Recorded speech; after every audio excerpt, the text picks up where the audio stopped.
Pokoknya sampean yakin pangeran niku kondang. Islam itu dipimpin kiai keliru ya mlaku, dipimpin kiai bener ya mlaku, dipimpin kiai gonta-ganti ya mlaku. Teng TV ya sering ana berita ustad sodomi, ustad ngene-ngene. Wong ya ora terus gedeng Islam, ya nyalahno ustad iku. Ya ana Islam dibajak, ekstremis ya muni Islam, sekuler ya muni Islam, liberal ya muni Islam. Ya Islam ya baik-baik saja. Ora ana masalah kan, biasa mawon. Yo ramene dunyo. Riyen Rasulullah niku rak sae-saene tiyang niku mawon disisipi tiyang munafik. Karena ndak ada cerita pendapat itu memuaskan semua napa pihak. Rasulullah rak kesayangane pangeran. Niku pun ndak bisa memuaskan semua orang. Sehingga orang yang kecewa ya jadi munafik. Pemenang terima kiai, terima presiden, terima kapolri, terima pangam, enggak bisa. Apapun konsepnya itu enggak bisa. Mesti ada yang setuju pendekatan ekstremis itu persuasif. Sing sitok gak harus tegas. Kalau gak tegas gak bisa membasmi akar-akarnya. Sing jare persuasif, nak tegas mereka dendam malah kacau negara. Sing sitok kalau gak tegas mereka ngelamak. Ini kan ra iso selesai. Akhirnya nyelesaino aku sing pimpinan nurut. Akhirnya sing pendapatnya gak tigo. Nurut ya nurut mergo dipecat tapi terus balelo sithik. Balelo napa? Sithik-sithik. Masjid ge ngoten nasibe, kiai ge ngoten. Kulo nak di murid kuatah, di santri kata sing kiai ge kata. Wono kiai niku sowan kula, Gus, masjid itu ape nganakno zikir Ramadan. Dadi 24 jam full mulai bar subuh sampai sahur. Saking semangate ibadah Ramadan. Terus ibadah ning dia muni takok, ya teng masjid, Gus. Dadi masjidnya ben makmur, terbaik masjid makmur. Tak omongi. Lah apa ngarit itu ora ibadah. Apa dadi satpam mergawe iku gak ibadah. Apa nyupir angkot golek nafkah ibadah, kiai kok goblok kira karuan aja muni ngono. Astagfirullah, iki ora urusan iku, Gus. Ya urusane mergo ke takmir dadi ben keren, pas ke takmir masjid rame ngono. Berarti sing nama baike kan kuwe. Nek pengiran ra butuh iku, pengiran kepingine seorang bapak golek nafkah. Anake kepingine sekolahan ya satpam teko, ora teko alasane itikaf. Kepingine pengiran ya bis sing tetep jalan, dadi wong sing nyetop iku ana bis aja kok mandek mergo itikaf ayo mending. Kecewa lho. Wis bae ku piye dicapik ra dukung. Padahal mek kula yo nyucup yo hormat tapi tetep gremeng mergo idenya enggak keturutan. Ya kula yo ngerti rai-rai ngono iku yo biasa wae cara kula biasa. Tapi suwe-suwe yo sadar den. Bareng ngajak wong do ora gelem akhirnya sadar. Jebule ngandel jeneng nganggo sembang kula yo suwe wong luwih ngandel aku timbang kowe. Lah bento tapi ngandel kowe wong aliran sesat ta.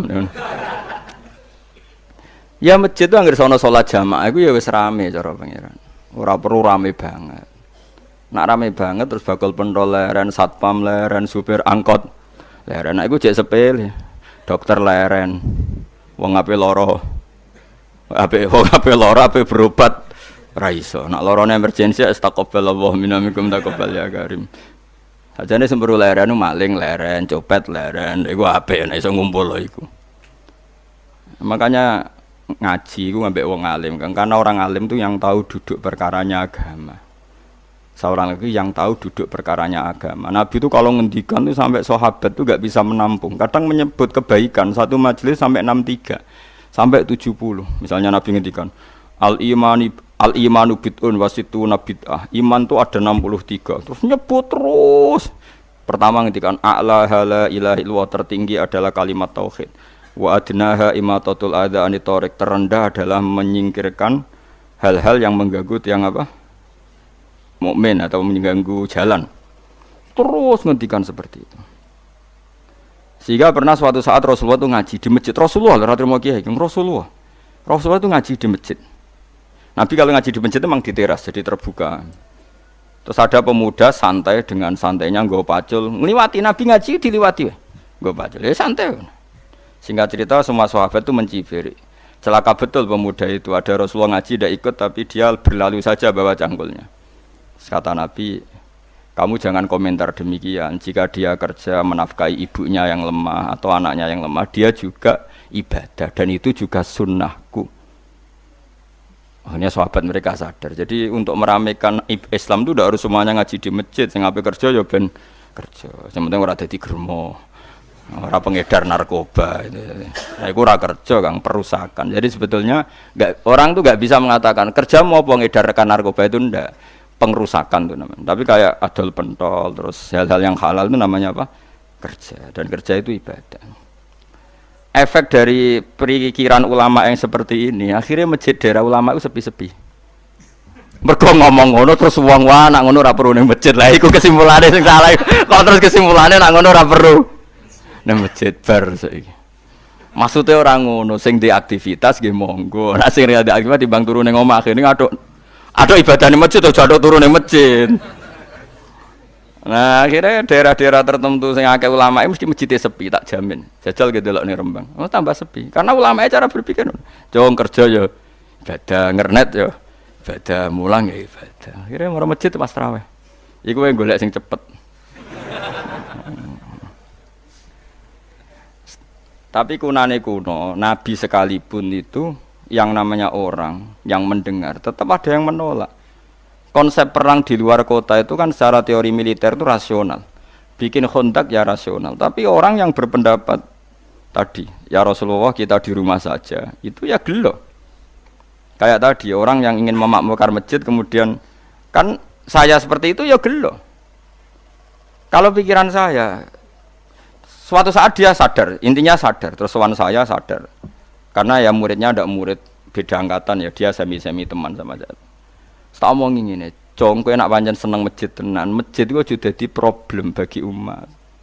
Misalnya gini, aja sampai kenapa ora nyupir angkot demi nak mirno masjid, kenapa ora tugas satpam demi makmurno masjid.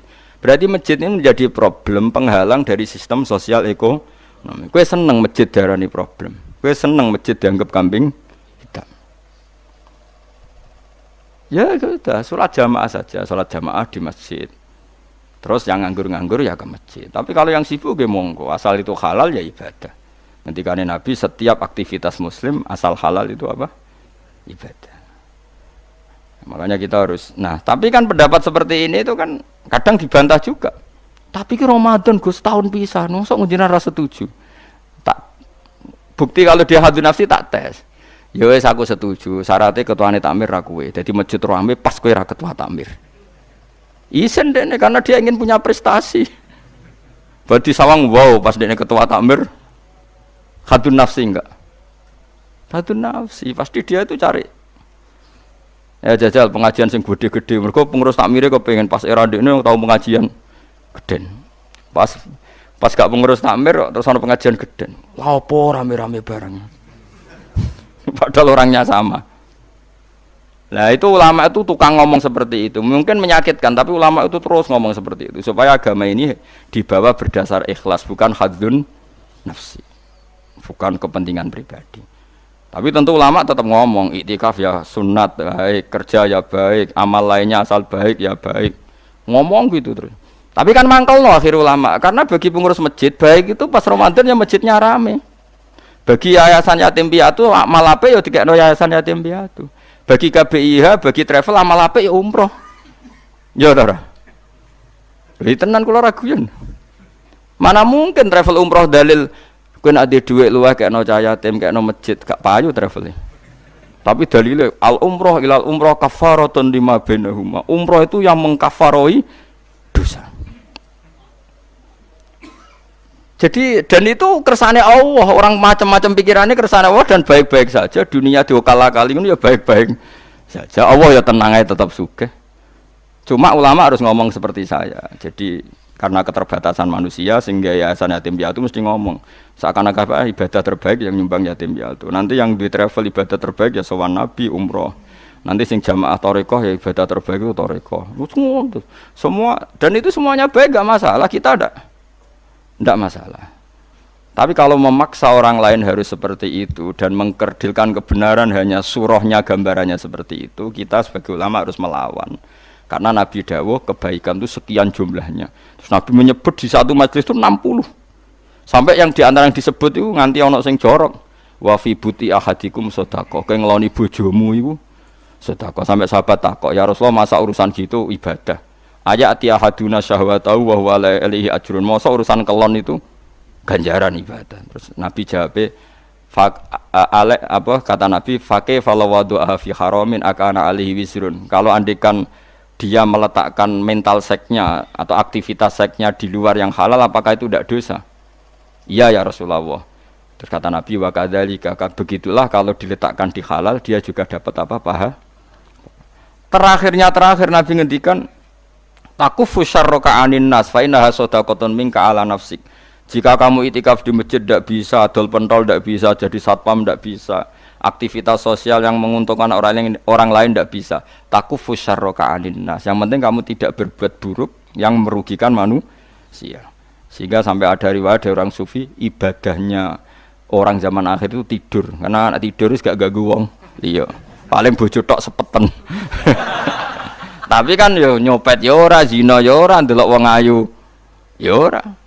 Nah, itu sampai Nabi terakhir nyebut. Dari sekian kebaikan tuh kalau enggak mungkin kata Nabi takufu syarraka anin nas fa innaha shadaqatun minka ala nafsik. Sementing kamu tidak melukai atau merugikan orang apa? Sehingga misalnya ulama kok ngerti ada orang tidur di rumah, wong apik, gak ganggu wong. Ana bajingan mati, wong apik, ora iso bajingan meneh. Nah, akhirnya masyhur anggere ana bajingan mati, kiai tenan yo. Saya nggih mayit niku, wong gak siap meni saya. Bajingan sih. Saya padahal ning atine kiai nek mati yo apik, dong ora iso bajingan. Akhir dari bajingane yo wis mati. Lha sekarang ngakhiri bajingan apik ta elek? Apik. Berarti matine elek ta apik? Apik. Maksudnya kiai ku apik matine ora apik wonge. Lah wong gak trimo pikirane apik iku. Wonge, lah kiai wis ndake pinter maksude. Apik nggih niki. Ngomong keberatan. Ayo menapik, ya sesuk kan wedi yo. Nggih apik. Lah itu ilmu. Jadi ngaji ilmu itu orang harus punya kesiapan pendapat meskipun itu kita tidak siap. Wa wasa antakrahu syai'a wa huwa khairul lakum. Pendapat itu meskipun kamu kadang tidak cocok, bisa saja menurut Islam itu ini lebih apa? Baik. Karena tadi kebaikan itu sekian bentuk. Bisa ulang, kebaikan itu sekian apa? Bentuk.